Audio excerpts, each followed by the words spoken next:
Hello, this is Nimita. Let's have some fun in the kitchen together.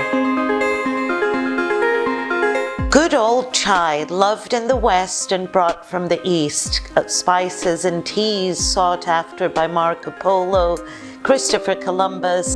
And here we are in the 21st century, finding chai in places such as Starbucks and supermarkets. But you know, the truth is that chai does not come out of a Tetra Pak box or little sachets that they call chai. A chai needs to be made from scratch with fresh ginger, black pepper, cardamoms, all these warming spices that will actually help your body to cool off as its end result. Not only will it taste just great.